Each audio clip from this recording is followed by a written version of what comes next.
The so-called white woman. I have a hard time calling them white. I just do. I'm sorry. I just do. They're not white. I got eyes. I can see. I ain't blind yet. Okay? The so-called white woman said that she was afraid for her life. Where she learned that at? Like I said, in this white supremacy system. They learned that in school. They learned that in religion. I was going to go over the book of Thessalonians where they sit in their churches and they learn that. Give me that real quick. Just throw that out there. In white supremacy, the children are taught to see themselves as superior. Okay? So they not only do they learn that in school, but they also learn that in religion. You put a white Jesus in the church. Then you take it down. Hold it now.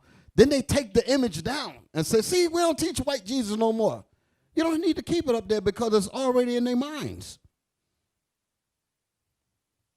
2 Thessalonians 2 and 3. Let's get right to the point. Yes, sir. This is 2 Thessalonians chapter 2 and verse 3.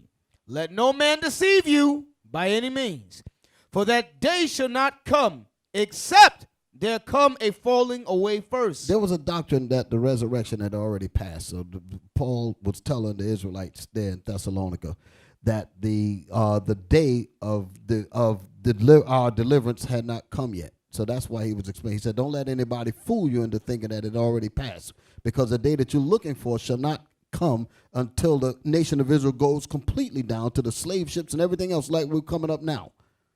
All that had to come to pass. Go ahead. Except there come a falling away first. Israel had to fall all the way down. Go ahead. And that man of sin be revealed. And also, what else has to happen before that day come? That man of sin had to be revealed. The so-called white man is the devil that the Bible speaks of. That had to be revealed. That had to be known in the planet Earth. So you understand the reason why they're so mad with us? Because that information got to come out before we get out of here. Everybody got to know that this is this the man that made the earth to tremble? How art thou fallen from heaven, O Lucifer? All that got to come out. The dragon, the 7 heads, all that got to come out. Who these red people really are. They're the red devils that the Bible speaks of. That's how, that information has to be out here. So don't look for the kingdom to come without that information coming out, along with the rest of the information that got to come out. Come on. And that man of sin be revealed. And that man of sin, is this the man that made the earth to tremble, that dropped bombs on people? Old Lucifer. He had to be revealed. Go ahead. The son of perdition. The son of hell. That's him. He's the natural born killer. Go ahead. Who opposeth and exalteth himself above all that is called God. That's this man. He opposes, and he opposes everything about God. He tell you about Thebes. That was your thing. I was watching the class there. Thebes. You with me, Liam? Yes, sir. Thebes. Remember that? You got to pick the child. The parent should not be allowed to pick the gender of the kid. They should be able to choose for themselves. Thebes. Thebes, yep. Thebes. That's an opposer of God. God says if the boy is born with a penis and the girl is born with a vagina, their sex is determined from birth. These people say, no, hide the gender. Don't let them look at their own selves, because he'll grow up and he might not know that he has a penis. And he says, wait a minute, I'm a girl. LGBT philosophy. That's crazy as hell. That's an opposer. She said, who opposes? Why are you laughing? That's crazy. You're just thinking about it, right? And that's supposed to make sense. We also, like the scriptures say, we read earlier, except the Lord have left us a very small remnant, we should have all been like Sodom and Gomorrah. That's in Isaiah 1 and 9. That's what I was reading earlier. That small remnant was what I was showing you when we was marching through Chicago. And yes, the scriptures say march. How do you think the people going to see us? And the great fear fell upon all them that saw them. So they have to see us. Y'all understand that? Read. Who opposeth and exalteth himself above all that is called God. And exalted himself above all that is called God. That's what he put in his churches. White images, so-called white images of Jesus, white images of the disciples, white images of God, the angels, all that. The Israelites made white people, so-called white people, the Israelites. That's what it's talking about. And exalted himself above all that is called God. What's the next part? Or that is worshiped. That's black people's problem right there. That's what you saw in the courtroom. We worship white folks. We worship them. We were made to worship them. They were made to look at themselves as God, and we were made or incubated into worshiping them. That's the reason why when they get sick, we sick. That's the reason why when they feel bad, we feel bad. Oh, her hair needs to be straightened out. That pretty blonde hair, leprosy. That need to be, she needs to be comforted. The sickness runs deep, brothers. You almost get nervous when you go into these psychological depths because you might not come out. Right. Where we at? Verse 4. Who opposeth and exalteth himself above all that is called God, or that is worshipped, so that he as God. So that he, as Esau, the so-called white man, pretending to be God. Go ahead. Sitteth in the temple of God. He's in all the churches. If you don't come to church and learn Christianity, you ain't learning the Bible. That's what he tells us. He says that we're just, well, I don't know what he refers to us as just people that just skimming or whatever. But if you want to get the real knowledge of the Bible, you got to go sit in in church to get what the Bible is really saying. Right. Read it again. So that he as God sitteth in the temple of God, showing himself that he is God. Showing himself, meaning showing his children and his people that he is God. He is superior. He is Jesus. He's the disciples. That's the reason why they have that mentality. And we poor little black children, we just need help from God. We just need forgiveness from a murdering person because she's connected to Jesus.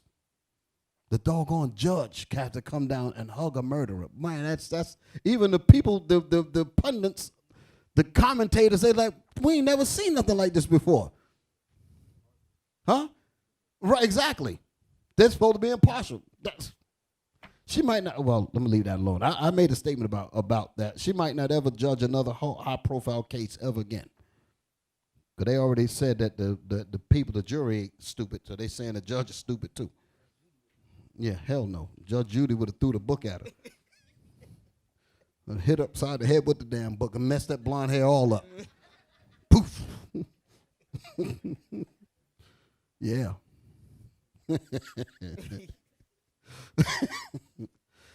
Oh, Lordy, Lordy, Lordy, Lordy. Now, when it comes to how we as black people are taught, on the other hand, we're taught to look at white people the same supreme special way, like they're connected to Jesus, while looking at our own selves as problematic beings getting in the way of white dominance that's worthy of miscarriages of justice and ultimately death. That's how black people see ourselves in relation to white dominance. We need to be out of the white man's way, breathing up all the good white man's air. We're just a problem. That's how we see. We have that hatred towards each other. Huh? Now I'm going to get into my videos a little bit, then we're going to close it up. Here are some examples of how our thinking is detrimentally shaped. And I wanted to make a mention about shaping how people's minds are shaped. There was years ago, I remember I was listening to this program late at night called Night Talk. That was up here in New York. And it was Bob Law. That was the brother that was running it. And one of his shows, he was speaking about an episode where you had representatives of Harvard that came down to the radio station, and they were talking, or they were celebrating the 150th year of shaping America. This is what they said. This is the Harvard representatives. They understood clearly about the role of an institution, and it is not to quote unquote teach you, but it is in fact designed to shape your thinking. That's what they said. They said they were crediting themselves or celebrating 150 years of shaping America. That was what the topic was. And they understood clearly that their job is to shape how one thinks. Okay? So they understood that. So if that's happening in terms of white folks, don't you think that black people's minds are shaped as well? Yes, we're shaped to hate ourselves. The so-called Negroites, the Israelites that are Negroes really, hating each other, you're shaped to think that way. You ain't no different from the man, the Negro in the street. You just carry a Bible and not even read it. That's how the majority of them act, with this stupidity of hatred, hating other camps and all that foolishness. And the doggone enemy is against all of us. Rodney King, he had to apologize, basically, for hitting the cop's nightstick with his head over 50 times. Because all those cops were afraid for their lives because of this PCP gorilla. He was high on PCP, that's what they were saying about him. Y'all didn't see, a lot of y'all, because this was March, I remember when it actually aired. March 3rd, 1991. I remember when I saw it. I saw it live when it came on. Before it became news. I mean, before it went all over the place. I'm like, what the hell? Let's play the thing. I'm going to go through these videos. Let's just hit them all at once and give them a good dose. Hit it. Start it off. I'm going to be quiet. Just let y'all look. Watch this. Who had the camera? Where was the camera? Oh my God, they caught this on camera. It was one of the most disturbing things that we'd seen on video. The videotaped beating of Rodney King had left many Los Angeles residents outraged.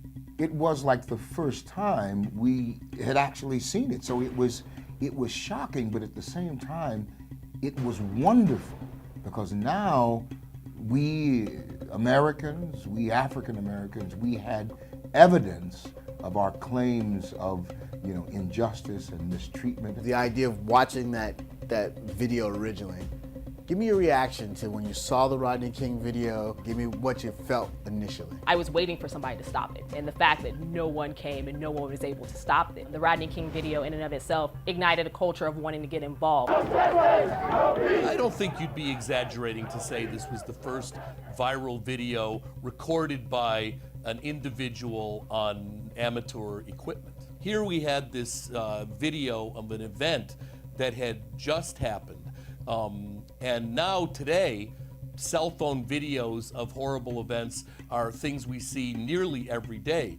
Back then, this was a whole new ballgame. There was no way that these officers could not be held responsible for their action. There was no way they could be acquitted. Now we would certainly see justice being done. The Rodney King video laid the groundwork for black activism because it showed that this was a level of brutality that no one had ever seen. It also showcased that you really didn't have a choice to not get involved. I think Pause the Rodney it for King a second. Pause it for a second. I came up listening to a lot of rap music. There's a group in Los Angeles called NWA. Niggas with Attitude. That's their acronym. Y'all all right? But understand the reason why they're saying that, because they said we have to be niggas to speak up against this BS. So you're going to call us niggas by the time it's over with. That's the psychology behind their name. Similar to what Public Enemy, when they came up with their name. They were saying that we're going to be seen as the enemy, as the public's enemy. So they understood that out the gate. Y'all all right? Everybody's with me so far. They made a record called F the Police. Literally, saying it. And people was like, what's wrong with these guys making all this crazy music, blah, blah, blah. That's because all of that pot was boiling before that video came out. So what you see there was happening every day in L.A. Brothers was trying to let the dumb public know what these cops were doing. That's why all that went down. That's the reason why the city went up in smoke. That's how in the hell these brothers been trying to tell us about this all along. You demons catch it on camera and then you let them go, burn it up. That's what that was all about. Y'all understand? I ain't saying that I'm inciting that or condoning. I know how Negroes are. They took me, the so-called SPLC-looking lobster woman. She ugly as hell. Got up there and tried to use because I quoted Isaiah 34 and said that America is going to get blown up with a mushroom cloud in Isaiah 34. She's going to take my segment, try to put it in the BBC video. So but you know how that is, huh? Nothing to do with nothing to do with the disappearance of the sister. That was a smear campaign because they hate righteousness. That's the point. Y'all all right? So go ahead. So when the brothers dropped that record, this is what they were complaining about. So now they said we got it on video. Oh, so this is what you was talking about, NWA? Well, let's see what happens when the video roll. Hit it. Video was so pivotal in terms of black activism. What happened to Rodney King without that video would probably never have even made the news. Pause With it. You heard what he said? Without that video, all of that stuff that had happened would have never made the news, just like hundreds of others that got beat that you know nothing about. Playoffs. Video, that Rodney King beating became a huge story. We, the jury, find the defendants not guilty of... When the officers were acquitted, it literally said that you could beat a black man in the street, the world could see it. Pause it. Pause And it. yet it made... Do y'all notice that there's a rope around his neck? They had him hold. See, they had a line around his neck, and the cops standing way over there. So every time he tried to get up, they pull him back down, and they're literally trying to break his legs. They were trying to kill him. They were literally trying to kill his ass. That's what they were really trying to do. And he knew that. He knew they were trying to kill him. They were literally, because they weren't even thinking they were being watched. They were having fun. There's recordings of how they were talking about him, calling him a lizard, and all types of stuff when they were beating him. Gorillas in the midst, that's what they were saying on their radio. All that information came out, and they got off. Oh, you up there trying to incite violence. No, I'm telling our people the truth. Hell, you recorded it. I wasn't out there with no camera. Come on. made no difference. So it was more than a betrayal. The message it sent, what it said to me was, as that I was worthless. Appeals this evening for calm in Los Angeles.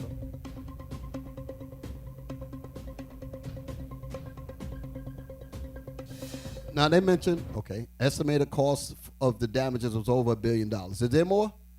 Now it said over the 50 people. Understand how evil these oppressors are. They're mentioning the fact that all of the $1 billion in damages, 50 people are dead, and other things. There's a lot of things that happen as a result of that, right? Play on. Is it getting better? It's very hard for me to say that it's getting better. Mothers are still going to be telling their kids to fear for the police, telling their kids to avoid the police at all costs. Because to be honest, there isn't right now anything out there that says that this is going to stop. Everybody's with me. So now 50 people are dead, $1 billion in damages, smoke going all over the place, all kinds of havoc going on. They finally found Mr. King. Man, listen, man, we need you, nigga. I mean, we need you, Mr. King. You know, that's how they went to him. They put the pressure on him. Play it. Watch this.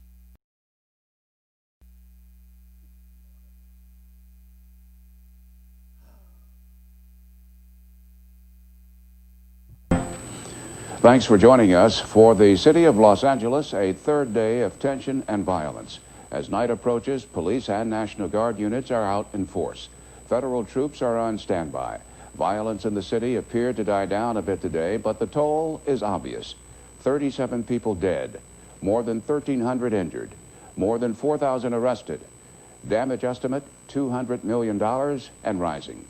4,000 National Guard troops have joined the contingent of police and California Highway Patrol officers on the streets. Now pause it for a second, because I want you to know he's mentioning all of these things, because guess what's happening? They're telling Rodney King this and said, listen, you're the man of the hour, lizard. I mean, you know, you're the man of the hour, gorilla. I mean, you know, what's wrong with me? Why I keep saying these things, you know? You're the man of the hour. Go up there and do you see all the stuff that you're causing? And he actually think that he's the cause of it. Trauma. You laughing. Yeah, but that's what it is. Play it. Are on the way. A few hours ago, the man who's become the unwilling symbol of this outbreak of violence decided it was time to speak out. Rodney King appealed for peace. Rodney King, hold it, stop. Them words hurt my ears. Rodney King appealed for peace. Peace will come when you lock those cops that tried to kill me. You let them go, and I'm the one that's causing this? Go ahead. Out. Rodney King appealed for peace. I just want to say, you know, can we all get along? Can we get along? Can we stop making it horrible for the older people and the kids? And I mean, we've got enough smog here in Los Angeles. Let alone to deal with the setting these fires and things. Officer Liam said something. He said he can't even talk. You want to know what's happening? White supremacy is fighting against common sense. And he's conflicted in his statements. Because he knows that what's going down he knows the reason why that's going down. He said these people are doing this because of what y'all did to me. Y'all tried to kill me, man. And y'all let them go. But the other side, the threat, the trauma, if you don't stop this, we're going to deal with you. We're going to kill you next time. That's the word, dissonance. Dissonance. That's a word I ain't used in a while, but that's it. Cognitive dissonance. Go ahead. It's just not right. It's not right, and it's not gonna change anything.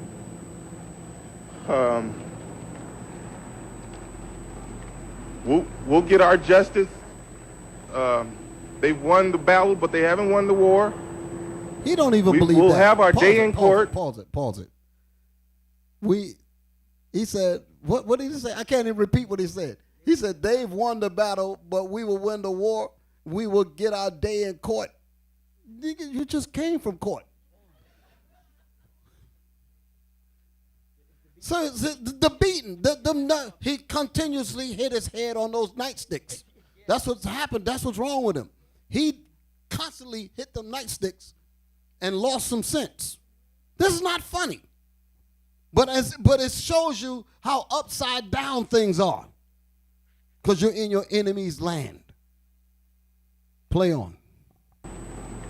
We'll get our justice. They've won the battle, but they haven't won the war. We'll have our day in court, and that's all we want. And just, I love, you know, I'm neutral. I love people of color. You know, I'm not like they picking me out to be. We've got to quit. We've got to quit. You know, after all, I mean, I can understand the first upset for the first. Shame on America. Pause it. Shame on America. Why you put that man up there? Huh? We gotta quit. We gotta quit. We gotta quit. They were supposed to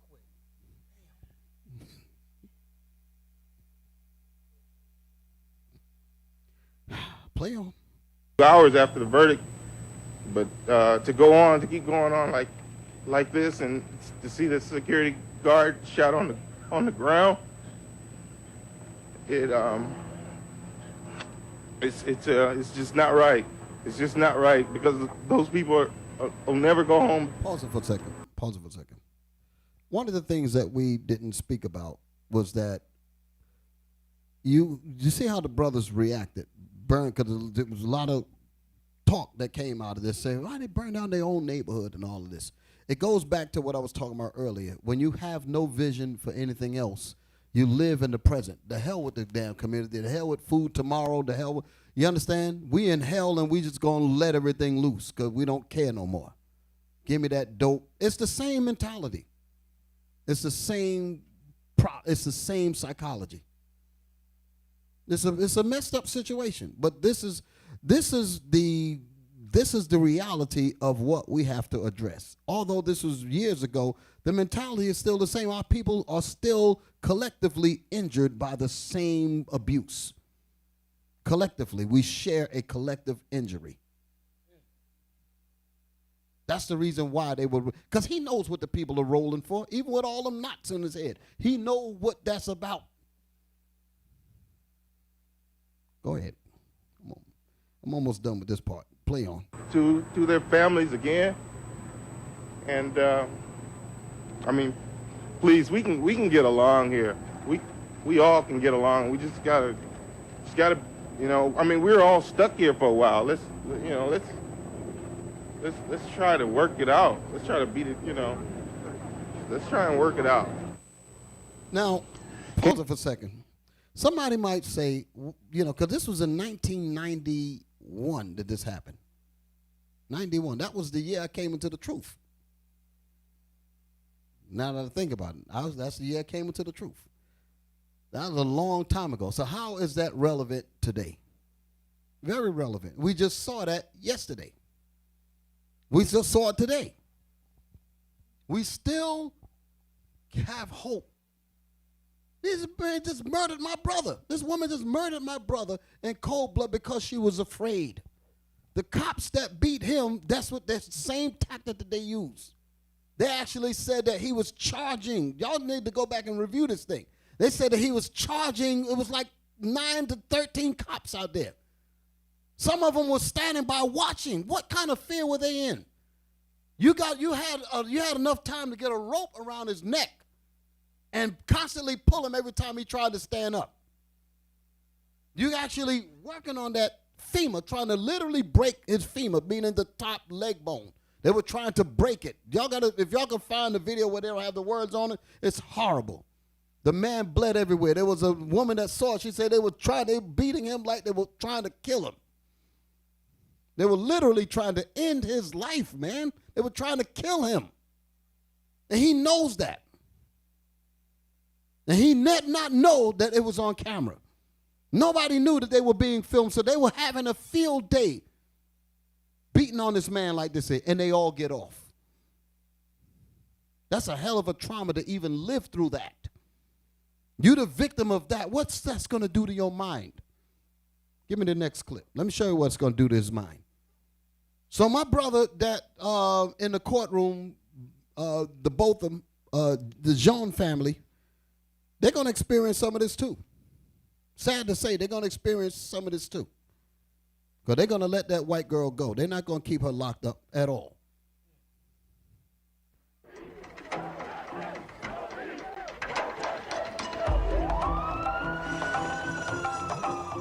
A city in flames. Entire neighborhoods burned to the ground. Pause it for a second, because I mentioned the word settlement. Now, how many other people do you think that got beat got settlements? Nothing. Some of them can't even speak because they're dead. Go ahead. 2 decades later, what's it like to be the man whose beating, seen round the world, ignited one of the worst race riots in U.S. history? Do you still have Pause it. I don't even like that language. Why would you even equate that video that's been shown around the world and your attribution to that is that it ignited one of the world's largest riots? And you put that question to the victim of the beating.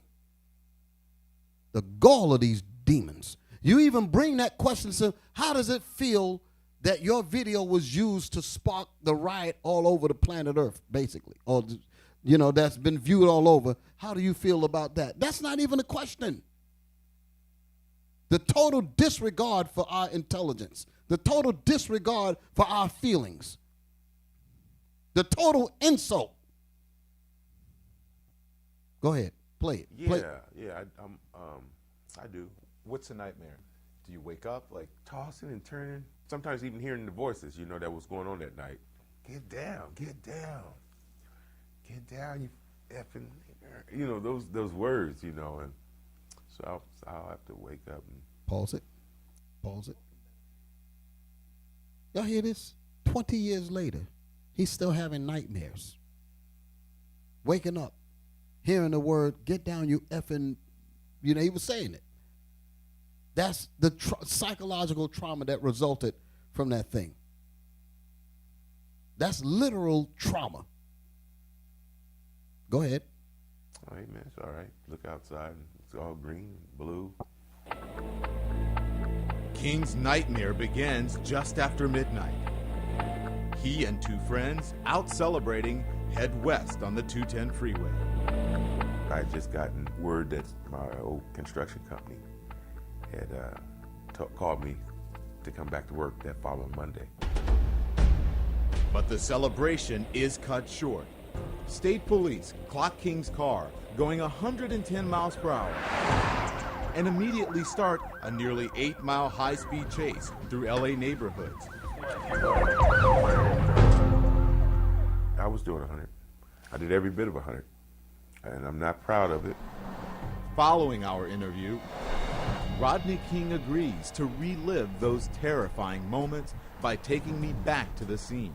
Coming down to 210. As we Listen. retrace his steps. I want y'all to pay attention to what he says. Yes, him, because it's almost saying like, I know he's not saying that, but somebody like it's justified because he was doing 100. No. This a white man was walking through a park with children with a assault rifle, and they talked him down. You remember that? So he's saying that he took the reporter. He says he wanted to relive or show him the events of that night. So he's explaining. Back it up a little bit. Back it up a little bit. Go ahead. Listen. Our interview. Rodney King agrees to relive those terrifying moments by taking me back to the scene. Coming down to 210. As we retrace his steps, we discuss those split-second decisions. Pause it. He's saying that he's reliving it, and as they're discussing it, he's remembering the split-second decisions he had to make because he was being chased. Nobody's even addressing, because I'm not him, I don't know, but I can speculate. He's running, trying to get away from these cops because he's heard all of the previous beatings. He listened to the rap music. He knows. He lives there, for crying out loud. So he knows that a lot of black people died at the hands of the police, have been severely beaten and never been reported. So he said, if I'm going to get stopped anywhere, hopefully somebody might see it. That's traumatic. You don't want to get, because I don't want to get stopped in no doggone woods. Well, ain't nobody, man, if my car break down out there, I'm crying to heaven, Lord, help, please. Y'all all right? Let me break down in front of the brothers. Hey, I'm going to give you an example. I'm going to give you a perfect example. My brother from San Antonio, Maratazar, Officer Maratazar, all praise to the Most High. He got pulled over. Something silly. But it wasn't nothing, I don't think it was anything that because he never got charged with anything. So it was just, I guess maybe he had a light blown out or something like that. So when he pulled over at the hotel where all the brothers was at. That's right. Give the Lord a hand for that thing. When he pulled over, the white cop walked up to the window. And when they walked, he looked like he was, and then he looked up and he saw the balcony was full of Israelites. So the brother said, the man said, he said, who are they? He said, those are my brothers. That changed the whole scene. Have a nice night. That was the end of the deal. That daggone thing was so beautiful, man. He got to tell that story. Well, I got to let somebody else, because they might tag him. They say, oh, you bragging about it? We're going to get you. Y'all all right? But anyway, but that was a beautiful piece of information there. I give the Lord a hand for that thing. But when we was watching this film here, he's basically saying the same thing. Play it again. Play this part. Just when he was talking about the split seconds. Right there. Yeah. Taking me back to the scene. Coming down to 210. As we retrace his steps, we discuss those split-second decisions. I exit here on Paxton.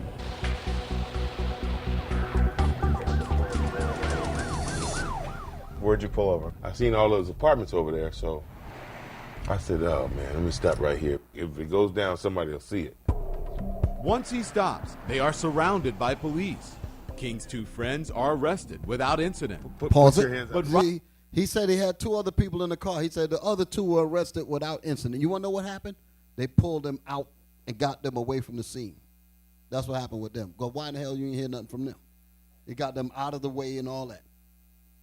But the point of what he's making was that when they were doing that, when he imagining, because he probably heard hundreds of stories like that.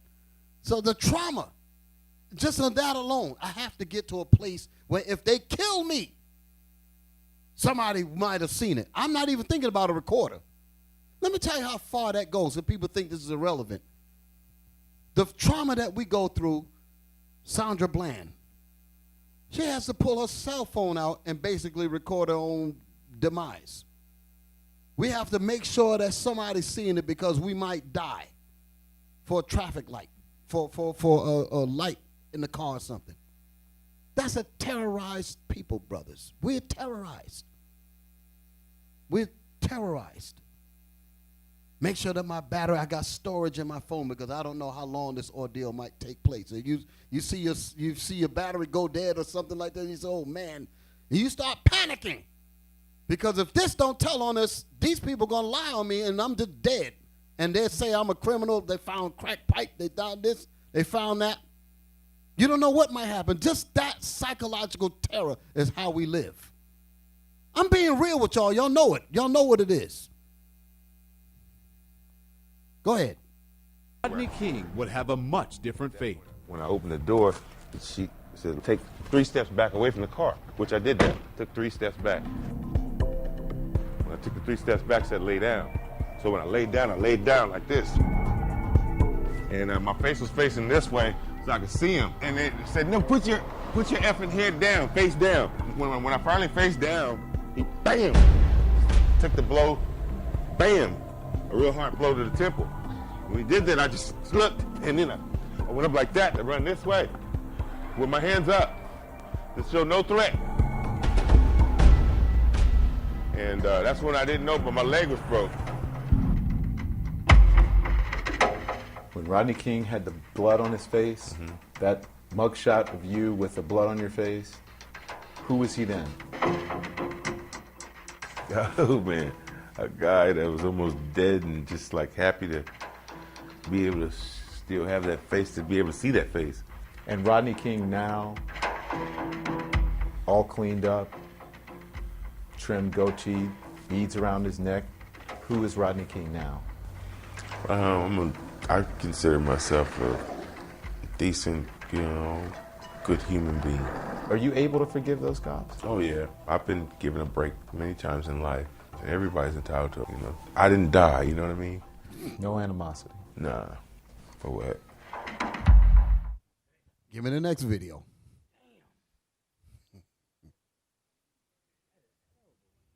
Give me the next video. Yeah, the psychology of slaves run deep. Whatever happened to Rodney King? So what they told CNN is, by all accounts, this was an accidental drowning, that there were no signs of foul play. Basically, this morning, around 5 a.m., as you suggested, the 911 call came in. It came in from Rodney King's fiancée, and she said that she had heard a splash. They had been talking. She went outside, and Rodney King was at the bottom of the pool. Police then responded, a 911 call, came out here, tried to revive Rodney King after getting him out of the pool. They were unable to revive him, and he was pronounced dead later at a local hospital. Now, Rodney King had made swimming a daily part of his life. It was a ritual, and in fact, as we've been told... Pause it. Now, he didn't... Now, listen to this here, because it wasn't foul play. That means it was somebody that actually committed... Right. So it wasn't that. And he was a decent swimmer, at least, because that was part of his therapy from that beating that he unjustly got. Go ahead. Rodney King was swimming in many ways because of the therapy that he sustained during his injuries. It was a physical therapy, so this was part of his routine every day. And perhaps no one at CNN certainly knows Rodney King more than Stan Wilson, my colleague. I'm going to bring him in here. Stan, When you met up with Rodney just a short time ago, about a month and a half ago, you were in the backyard at the pool, and again, this was really part of his life. Well, when I asked him, how did you manage to survive the beating 20 years ago, he mentioned that that was his main objective, to get through that terrible phase in his life. But the other phase was his struggle with addiction. And at the poolside, although it was a ritual for him, he also made it a point to try and get his life together. And his wife Cynthia, or his fiancée Cynthia, was an integral part of that. And so swimming was not just the therapy, the physical therapy, but it was the mental therapy he needed to cope with his other struggles in life. To cope with his other struggles in life. Pause it. But see, they said a lot there. He was basically a good swimmer, but he still had other issues, other demons that were still surrounding him because of the trauma that he had suffered. He was still suffering from this. Dealing with alcohol, drugs, all these things to help you forget the trauma. This is my thought. Perhaps overindulged in it and off themselves, so to speak. Because sometimes these traumas can have that kind of effect where you just want to escape the whole thing. You'll understand that. So, although they're not saying it, but that's a form of suicide. When we drown ourselves in alcohol, pump excessive dope and cocaine and things in our system, that is basically our spirit crying out to escape the hell. That's why they call it hallucinatory drugs, to cause us to hallucinate or hover above the reality so that we can escape what we don't like. Okay? That's where all the alcoholism and all these other things come in, because we're trying to escape. So the little settlement money didn't do anything for him. He dead now. So that's a terrible reality. Last video. I have plenty more, but it's getting late. Give me my sister. It's the last. Then I'm going to read some scriptures, and we're going to end it there. And if y'all want to ask some questions about the class or whatever, or break bread and we can be ready to roll. Nope, the last one. I got to skip all of that. I had some more good stuff, but it's too much. What? Nope, past that. Nope, let me see. Is it the last one? Yeah, that's the last one. Jump up. I'm going to end it with the one that I'm showing you. I got my sister. That one. Listen to this here. All this whole talk about forgiveness. Just listen to this situation here. Listen to my sister go off. There you go. Now, I don't know who she is. I don't know what she believes, but she was making a lot of sense, huh? Okay. Well, she was making a lot of sense, so I just had to bring it out. Y'all all right? Hit it. It's very baffling to me that Amber Geiger can get 10 years for murder when my own brother is serving 14 years for assault, and Juan Rayford Jr. is serving 220 years and 11 life sentences when no one was hurt. What's just as baffling is the black sheriff stroking Amber's hair, the black judge hugging her, and Botham Jean's own brother forgiving and hugging her. And I'm not judging him, because people handle grief in different ways. When you're grieving, what you desire is peace, and forgiveness brings you peace. But so many people, white and black, are applauding him for his compassion and forgiveness. I'm not opposed to forgiveness, but this goes for everyone. Reserve forgiveness and compassion for the black-on-black crime that everyone loves to bring up whenever we talk about police brutality. Reserve forgiveness and compassion for the ghettos that you look down on because you haven't had to live that experience. Reserve forgiveness and compassion for the black-owned business that you went to once and vowed never to go to again because of a minor issue. Reserve forgiveness and compassion for black men and women not understanding each other due to a shared traumatic experience that neither of us are responsible for. Reserve forgiveness and compassion when we talk about these injustices instead of telling us to get over it. I'm so tired of us having such a forgiving heart to people that openly brutalize us, yet we don't pass on any of that forgiveness to each other. Forgiveness is beautiful and necessary when the intention is to rectify past and ongoing wrongs. But because they have not and have no intention to even admit or correct their wrongs, the slavery, the genocides, and their extensive and ongoing crimes against humanity, they do not deserve our compassion or our forgiveness. Again, we as black people have to stop being so docile. Docility never works and it never will. It's documented hatred, basically. Mm-hmm. Want us to remain victims of rape, robbery, and death and exploitation. That's what it's all about. Let's read the scripture. Give me Revelation 11. We're gonna close it up after this here because we need the Lord to step in. So let me just read this and we're gonna end it there. Y'all all right with that? Yes, sir. Okay. Revelation chapter 11, verse 1. Revelation 11 and 1. And there was given me a reed like unto a rod, and the angel stood, saying, Rise and measure the temple of God, and the altar, and them that worship therein. So the Most High was given, Christ was given John a revelation of what's about to happen in the end time. Come on. But the court which is without the temple leave out. So he wanted to measure the nation of Israel. Go ahead. And measure it not. Excuse me. But the court which is without But the temple, court that is without, on the outside of the Israelites, go ahead. leave out. Meaning they're not included. Go ahead. And measure it not. And measure it not. This goes deeper than that. It's talking about the outer court and the inner court of the temple. But I'm not going into the deepness of that. Read. For it is given unto the Gentiles, and the holy city shall they tread underfoot 42 months. 1,260 days. Read. And I will give power unto my 2 witnesses, and they shall prophesy 1,260 days, clothed in sackcloth. So clothed in sackcloth was us in slavery. And we were prophesying because as we read Deuteronomy 28, we were literally living out what's written there. So we were literally prophesying Deuteronomy 28 in slavery. Ain't that something? In sackcloth. That's slavery. So when we were serving, getting our backs whipped, trying to find imaginary boots, we were actually prophesying. In other words, bringing life to Deuteronomy the 28th chapter in prophecy, in sackcloth.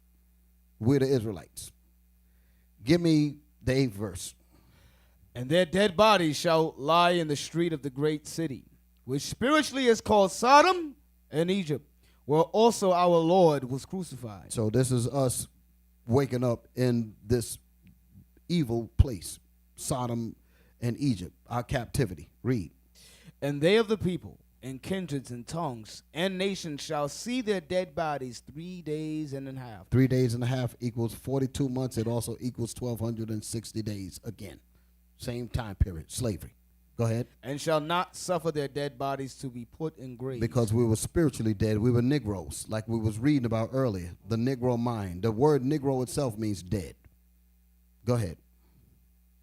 And they that dwell upon the earth shall rejoice over them, and make merry, and shall send gifts one to another, because these 2 prophets tormented them that dwelt on the earth. In history, Judah and Israel, the 2 kingdoms, was throwing Esau off cliffs. So they were trying to get back at us. You read in the book of Kings. Read. And after 3 days and a half, the spirit of life from God entered into them, and they stood up upon their feet. That's what you saw in Chicago. That's what you saw in Memphis. And they saw us. So they nervous and scared to death. So while they're busy doing all this evil to our people, the Lord is raising up this remnant. Can I get a witness? Come on. And they stood upon their feet, and great fear fell upon them which saw them. Which saw them, not sitting in some room behind a computer. Which saw them in the street. Saw them. Go ahead. And they heard a great voice from heaven saying unto them, Come up hither. That's the chariots coming to take us out. So we're almost at the end of this thing. So all this ugly reality and psychological damage that we're suffering, we're almost at the end of this thing. And there's going to be extreme payback for what was done to our people. And I thank the Lord for that thing. I give the Lord thanks for that thing, man. Give it up.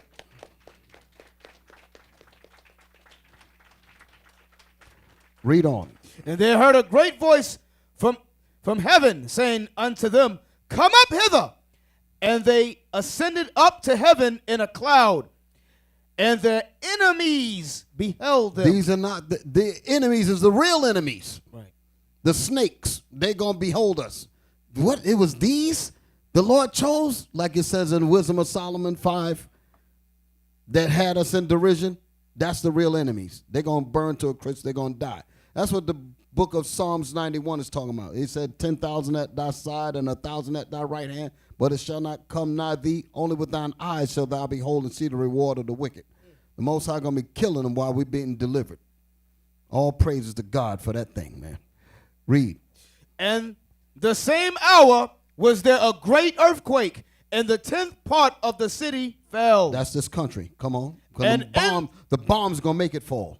Read. And in the earthquake was slain of men 7,000, and the remnant were affrighted.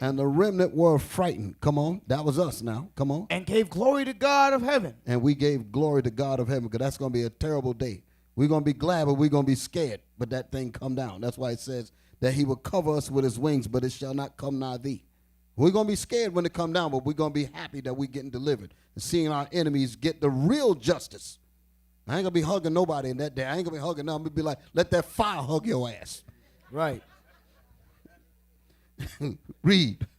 Verse 14. The second woe is past. The second war is past. God is letting us know what time period this is happening. The Second World War is already past. So it's letting you know what time period that this is talking about. Right. Now, read. The second woe is past, and behold, the third woe cometh quickly. The third woe is what's going to take us out of here. The Third World War, which is the nuclear one, where they already have weapons. All they got to do is press buttons to send the fire right over here. God got all that set up. So ain't nobody getting out of God's intellectual trap of making bombs, of making weapons to your own destruction. Thank God for that thing. Beautiful. Read. And the seventh angel sounded, and there was great voices in heaven saying, the kingdoms of this world are become the kingdom of our Lord. Hallelujah! The kingdoms of this world has become ours. Everybody going into slavery. Everybody is going to get it. Amalek, Esau, Moab. They all going to get it. Right. Huh? Shoot. I ain't going to come down off the bench and hug nobody. I'm going to come down off the bench and put a chain on your behind. Shoot. Now they will see the true men of God. We are not black men, we are the Israelites. That's right.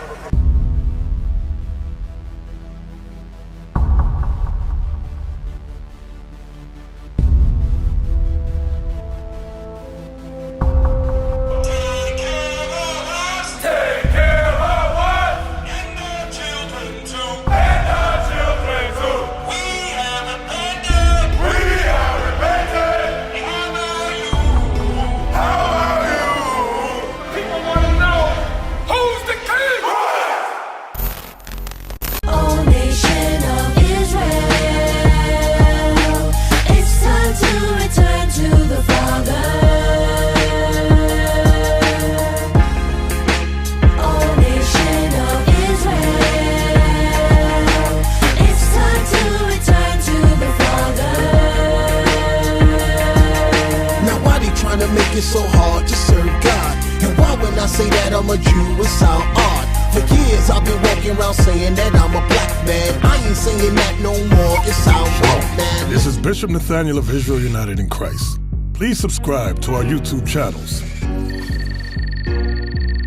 Stay up to date with our latest events, music, and classroom lessons.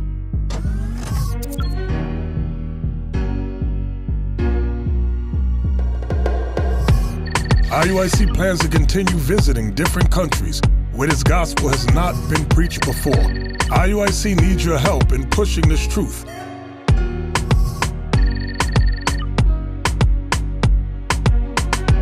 So join us. Subscribe to our Instagram, Facebook, Twitter, and podcast, and stay up to date with us.